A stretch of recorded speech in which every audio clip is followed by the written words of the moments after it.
Hello and welcome to the 26th episode of this week's Roundup, which means we are halfway through 2025.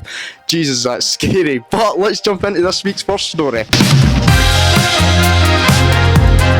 And to start off this week, it was the return for Lewis Capaldi this week after cryptic messages started appearing on billboards outside the Glastonbury Festival and Glasgow.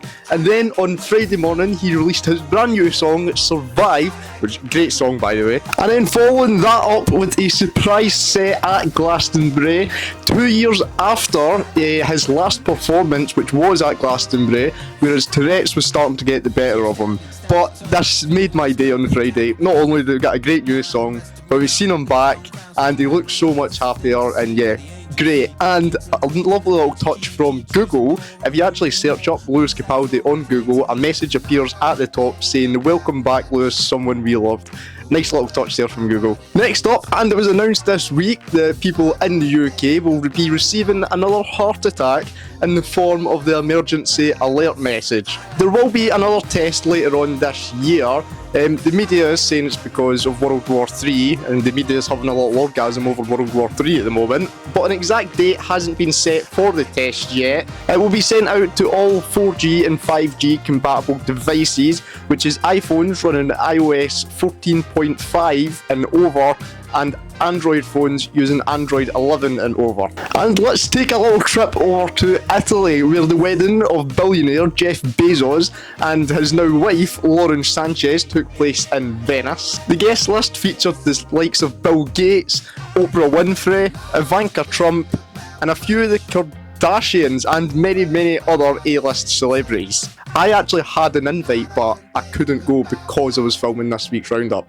Gutted. The evening party last night, which concluded the celebrations, is estimated to cost $50 million. But not everything was plain sailing for the newlyweds, as protesters were seen throughout the entire week, with hundreds marching holding a banner saying "No space for Bezos." But the city's deputy mayor dismissed the activists, saying that this was the high quality tourism that Venice needs. And on the topic of stupid money, that takes us on to our sporting section this week, where Cristiano Ronaldo extended his contract at Al Nassr until 2027 and will be getting an annual salary of $178 million, which works out at £346 a minute. And this is how much he has made while you've been watching this video. I mean, we really need to start capping footballers' salaries, because this is becoming a joke. Also this week, England's under-21s held on to their European Championship trophy after defeating Germany 3-2. Former Manchester United player Paul Pogba signed a 2-year contract with Monaco. Man City's keeper Ederson dismissed claims that he would be joining a Saudi League team. And Switzerland's women's team, which are ranked 23rd in the world, faced Luzerne. Again, I don't know if that's how you pronounce it, but it's what we're going with. Luzerne's under-15s boys team. They were beat 7-1. And it's race week in Austria, but before we talk about how the weekends went so far, it is just coming in that the Austrian Grand Prix signed a new contract until 2041. But back to the weekend, and how has the weekend went for Red Bull at their home race in Austria? Shit. A frustrated Yuki Tsunoda was eliminated in Q1. He will be starting 18th, just one position above Carlos Sainz, who is facing his third Q1 elimination in a row. And leading the pack from lights out, maybe not after turn 1 though, is Lando Norris, who's bounced back from a not so good weekend in Canada.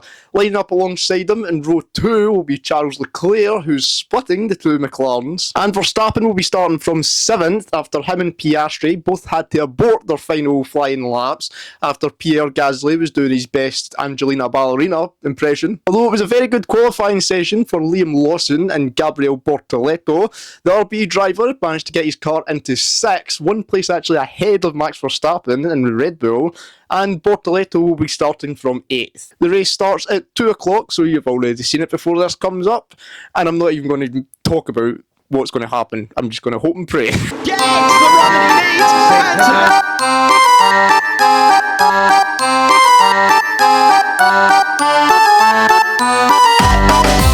Back to the news, and let's take a trip to Japan, why don't we? Where lots of flights had to be cancelled or delayed.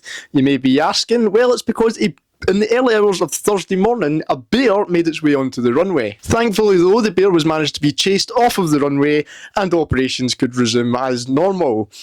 Oh wait, later on that afternoon, he was back. So for a second time that day, Winnie the Pooh had managed to bring all flights to a halt again. Thankfully though, he was quickly ushered away from the runway, but is still believed to have been at large.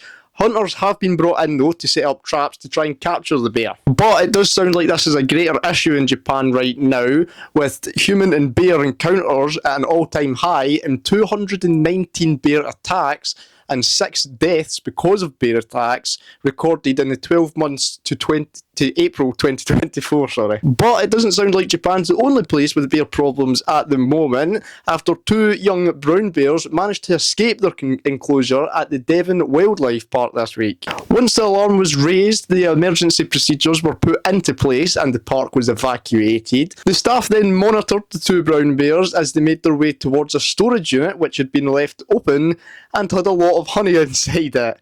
The 2 bears ate a week's worth of honey and then fell asleep. Thankfully though, they are safe and back into their enclosures, but an investigation has been launched as there was no damage actually done to the enclosures, so they don't actually know how they got out. And after 12 years in YouTube's top 10 most subscribed YouTube channels, PewDiePie has fell off the top 10 list, ranking 1 short in 11th place. He was overtaken by Korean shorts creator, and Crimpo828. Never heard of him. And Simpson fans were left shocked this week after the famous mother, Marge Simpson, was killed off in the 36th season finale. The episode seen Marge in heaven after jumping forward 35 years. It also seen her looking down at Bart and Lisa growing up, and Homer left grieving and widowed. This seemed to have caused quite a lot of uproar and Simpsons fans going mental.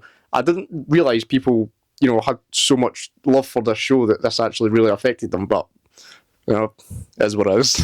Also this week, the man who created the smell for gas and probably saved so many lives is finally getting a bit of recognition. He appeared on the Dullman's podcast where the hosts seemed to be surprised that he had never received any awards, any recognition for this life-saving invention that he created. So they decided to take it upon themselves to present him with an award, which read the Dullman's Podcast Lifetime Achievement Award. And about time this man got some recognition. And Lego is taking a step back in time with its new fan-designed Wallace and Gromit set. It'll feature the duo's motorbike and sidecar, along with some window washing equipment from their window washing business. The set, based from the 1995 show, was the winner of Lego's nostalgic 90s competition.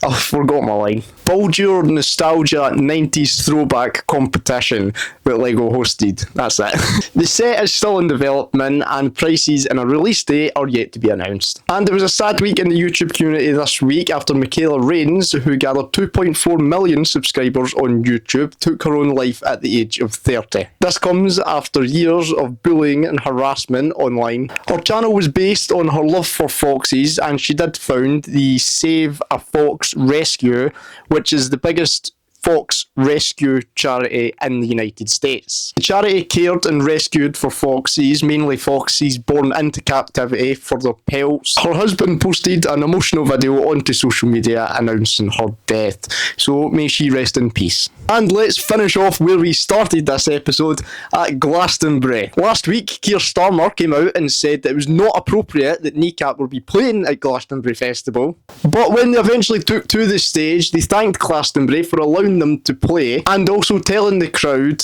Prime Minister of your country, not mine, said he didn't want us to play. Also, the government and the Tories have condemned Bob Villan after he done a chant during his Glastonbury performance, chanting death to the IDF. This was during his performance on the West Holts stage. And if you have been attending Glastonbury, then I hope you have made the most of it, because there will be no Glastonbury next year. They will be taking a break in 2026 to allow the land that it is hosted on to regenerate and, give it a rest, basically. And this is what's known as a fallow year, giving it a year break to regenerate and recover.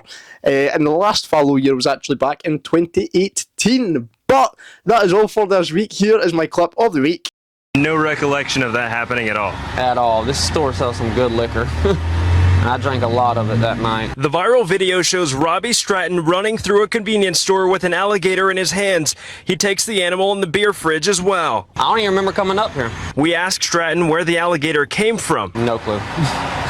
No clue. I literally came to the store and he was in the back of the truck. They told me what I did was stupid and I'll be facing some charges here soon and probably go to jail, probably not. We'll see. He says he regrets his decision. But that is all. I hope you have enjoyed. Make sure you hit that like button, hit that subscribe button, and I hope you have a wonderful week next week. I will see you again next Sunday at 5 p.m.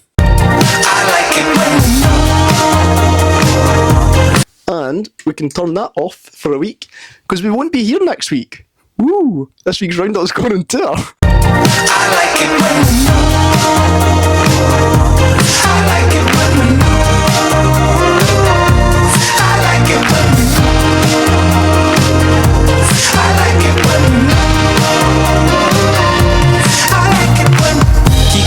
Stand your toes, can always